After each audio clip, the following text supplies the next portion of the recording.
Hi అండి, నేను మీ ఉమా చలపతి. ఈరోజు నాకెందుకు ఓలికి తినాలనిపించింది. చూడండి, ఇంకా నేను ఎవరికి చెప్పుకోకుండా ఇంట్లో పిల్లలకి మా ఆయనకి చెప్పుకోకుండా చేస్తూ ఉన్నాను. బ్యాళ్ళు అయితే కడిగేసి పెట్టేస్తున్నాను. ఒకే ఒక గ్లాస్ వేస్తున్నాను అంతే. చిన్నగా కొన్ని చేసుకుందామని చెప్పేసి, ఇంకా వాళ్ళకి చెప్తే నువ్వేం చేయొద్దు బయట తీసుకొస్తాము తిందువు అని చెప్తారు. అక్కడికి వెళ్తే 18 రూపాయలు 20 రూపాయలు ఒక్క ఓలుగు వచ్చి అస్సలు తిన్నట్లు ఉండేలేదు. రెండు ఓలుగులు అయినా కానీ ఎన్ని ఓలుగులు అవుతాయి. అందుకోసమే నేనైతే ఇంట్లోనే చేద్దామని చెప్పేసి వాళ్ళకి చెప్తే నన్ను చేయనిచ్చేలేదు. ఎందుకమ్మా ఇబ్బంది, నువ్వు ఊరికనే ఉండమ్మా, ఊరికే నువ్వు నిలబడుకొని ఎక్కువసేపు చేసేకెళ్ళదు, కాలు నొప్పించుకుంటావు, వద్దు అని చెప్పి చెప్తారు. ఏం చేశానన్నా వద్దు అంటారు, బయట తెస్తాంలే అని చెప్తారు. అందుకోసం బయట అంతా ఎట్లా చేస్తూ ఉంటారు కదా, అందుకోసం నేనైతే వద్దులే వాళ్ళకి చెప్పనేకూడదు అని చెప్పేసి నేను వాళ్ళు వచ్చే తాలకైతే రెడీ చేద్దామని చెప్పేసి బెల్లం ఉడికిపోయినాయి వంచేసి బెల్లం అంతా దంచిడిసి మిక్సీకి వేసేటప్పుడైతే ఇది ఇంకా గ్రైండర్కి వేస్తామనుకుంటే కొద్దిగానే కదా ఉండేది, గ్రైండర్ ఎందుకులే మిక్సీకి వేద్దామని చెప్పేసి ఎక్కువ వేసింటే 1 కేజీ అట్లా వేసింటే గ్రైండర్కి వేసేస్తా ఉంటే ఇది తక్కువే కదా, అందుకోసమే నేను ఇంకా మిక్సీలోనే వేసేసుకొని వేస్తాను. కొన్ని ఊరికే తినాలని ఇష్టమైంది ఎందుకో, అందుకోసమే ఇట్లా చేస్తూ ఉన్నాను. ఇంకా మా పిల్లలకు చెప్పింటే వద్దు చేయనే వద్దు, నువ్వు మేము తీసుకొస్తాము అనేస్తారు వాళ్ళు, అస్సలు చేయనీరు నాత. అందుకోసమే చూడండి బెల్లకి వేసేసి కొద్దిసేపు అట్లా స్టవ్ మీద పెట్టేసేయాలి. ఇది ఇంకా ఈ సైడ్ వచ్చేసి అన్నం అవుతుంది. ఇంకా ఓలిగ రసంకి అయితే ఓలిగ చారుకి ఇది ఓలిగ సాంబార్ చేస్తాం కదా, దానికి ఈ తెల్లగడ్డలు పొట్టు ఒలుచుకోనాలంటే లేట్ అవుతుందని చెప్పేసి పొట్లు అయితే ఇట్లా వేయించుకొని వేస్తే తొందరగా వచ్చేస్తాయి. ఇంకా ఓలిగ చారుకి అంతా రెడీ చేసుకుంటాం. మెంతులు వేస్తే టేస్ట్ బాగుంటుంది, స్మెల్ బాగుంటుంది, టేస్ట్ బాగుంటుంది. మెంతులు వేయించుకోనల్లా బాగా మార్చకూడదు, మార్చుకోకుండా వేయిస్తే బాగుంటుంది. ఏమైనా కానీ బయట తెచ్చి తినేదానికంటే మన ఇంట్లో మన చేతులుగా మనం చేసుకొని తింటేనే బాగుంటుంది కదా. బయట తెచ్చేది అంతగా ఏం మనకి ఇది ఉండలేదు, మనం కష్టపడి చేసి తినిండేదే మనకి టేస్ట్ అనిపిస్తుంది. మన ఊరికనే తెచ్చి తినేది అసలు బాగుండదు. ఇట్లా చూడండి, నిలబడుకొని ఎంతసేపు అట్లా కొద్దిసేపు అట్లా కూర్చుంటాను, కొద్దిసేపు అట్లా పని చేస్తాను.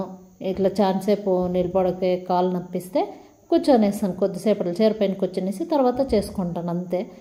లేదంటే మా పిల్లలు ఇంకా కాలు నొప్పిస్తుంది వద్దు అని చెప్పి వద్దంటారు.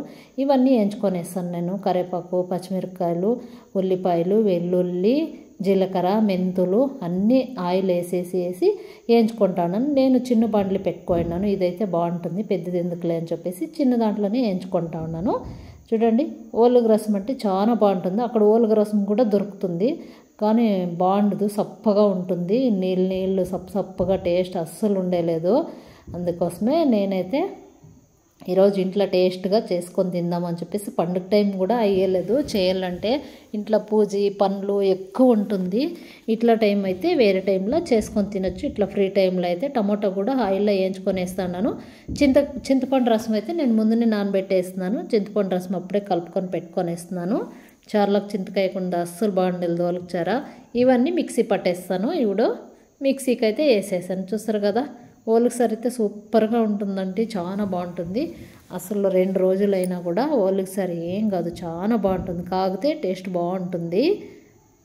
చూడండి, ఉప్పు రాళ్ళు ఉప్పు వేస్తూ ఉన్నాను, కొద్దిగానే వేస్తాను. నైస్ ఉప్పు వేస్తే దీనికి అంతగా పట్టదు. ఇది చింతరసము, చింతకాయ కలుపుకొని వేసేసి నానబెట్టేసి రసం పిండుకొని పెట్టుకోయినాను. అప్పుడేను పాత్రలు కడిగేస్తున్నాను, అందుకోసమే దీంట్లో వేసుకున్నాను. కొద్దిసేపట్లో బాగా ఇది తెరలేస్తే చారంతానా చూడండి, ఇట్లా బాగా కాగపెట్టేస్తే టేస్ట్ బాగుంటుంది. ఇది చూడండి, ఇంతే ఉంది కొబ్బరికాయ, పెండ్లలో ఇచ్చిండేది ఇది. ఇట్లా కాయలు ఎందుకు ఇవ్వాలండి చెప్పండి, ఇంత చిన్నగా ఉంది చాలా, అయినా కానీ పొట్టుది కొబ్బరికాయ అయినా కూడా బాగా గట్టిగా ఉంది, లోపల బలిచిపోయింది బాగా. చూడండి ఎంత బాగుందో. ఇది పచ్చి కొబ్బరి వేస్తే టేస్ట్ సూపర్గా ఉంటుంది ఓలిగ చారులకి. మా కర్ణాటక సైడ్ అయితే ప్రతి ఒక్క కూరలకి పచ్చి కొబ్బరి వేస్తారండి. ఇక్కడైతే ఎక్కువ వేయరు, ఆకుకూరలకి, పప్పులకి, సాంబార్లకి అన్నీ ప్రతి ఒక్క దాంట్లోకి కూడా వేస్తూ ఉంటారు. ఇక్కడైతే అస్సలు వేయరు, మా ఇంట్లోనే వేయనీరు. ఇట్లా ఓలిగలకు కూడా వేస్తారు, మా ఇంట్లో అస్సలు వేయనీరు పచ్చి కొబ్బరి వేయాలంటే. వీళ్ళకి సరిపోదు, కానీ ఓలిగ చారులకు వేస్తేనే బాగుండే టేస్ట్. అందుకోసం నేనైతే వేస్తూ ఉన్నాను.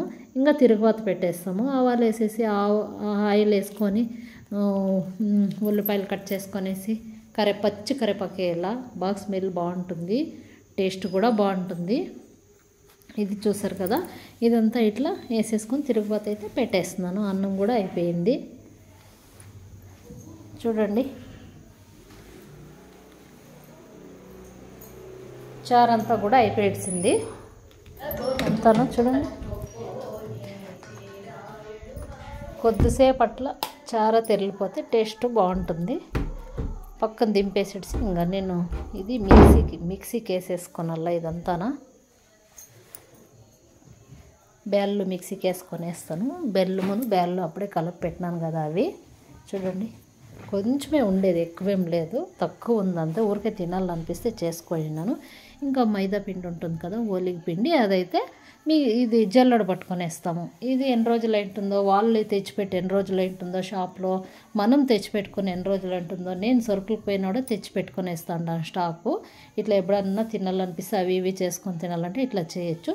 ఇంకా కలిపేస్తాను కొద్దిగా అట్లా పసుపు వేసేసి కలుపుకుందాం. దీంతో పసుపు వేస్తే బాగుంటుంది, లేదంటే తెల్లగా ఉంటాయి, వైట్గా ఉంటాయి ఓలిగి. ఇట్లా కొంచెం పసుపు వేసి కలిపితే చాలా బాగుంటాయి. చూసారు కదా, ఇట్లయితే అయిపోయింది. బాగా కలిపేసినాను, ఆయిల్ వేసుకొని బాగా మెత్తగా అయిపోయింది, ఓలిగి బాగా వస్తుంది. ఇదైతే ఇంత అయిపోయిందంతా వేసేసింటే మిక్సీకి.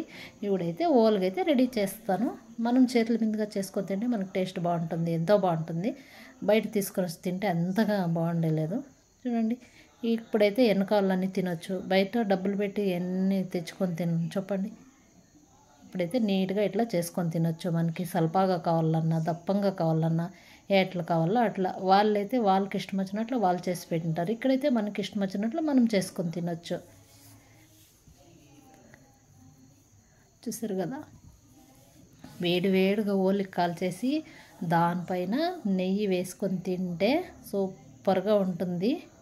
నేను అదే పనే ఇప్పుడు చేసేది, అందుకే కదా ఇష్టపడి చేసుకొని తిందామని చెప్పేసి చేస్తూ ఉన్నాను. ఎక్కువ పలసాగా దాన్ని కాల్చకుండా కొంచెం అట్లా దప్పంగా కాల్చుకుంటాను. అట్లుంటేనే బాగుంటుంది. చాలా పలసాగా అంటే ఏముంటుంది దాంట్లో అయితే పూర్ణం అస్సలు ఉండదు, ఇంతే ఉంటుంది. గోలిగుండంతా పెడతారు అంతే వాళ్ళైతే హోటల్లో. చూడండి మనమైతే ఇట్లా చేసుకొనొచ్చు, ఎట్లా కావాలో అట్లా, చాలా బాగుంటాయి.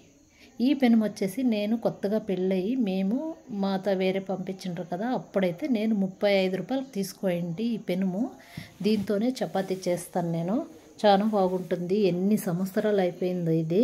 చూడండి దీన్నైతే నేను పాత జ్ఞాపకాలుగా అట్లే పెట్టుకోండి, నన్ను పడేయకుండా. ఈ పెనుము 35 రూపాయలు ఈ పెనుము. అప్పుడు ఊర్లోకి తీసుకొని వస్తూ ఉంటారు ఈ పెనాలు, అందుకోసం నేను కొనుక్కొని పెట్టుకోండి. ఇప్పటికీ కూడా అట్లే ఉంది, చెక్కు చెదరకుండా చాలా బాగుంది. ఎప్పుడు వాడుతూనే ఉంటాను ఈ పెనుము. ఇదైతే నాన్ స్టిక్ కాదు. ఓలుగులు అయితే రెడీ అయిపోయిండాయి.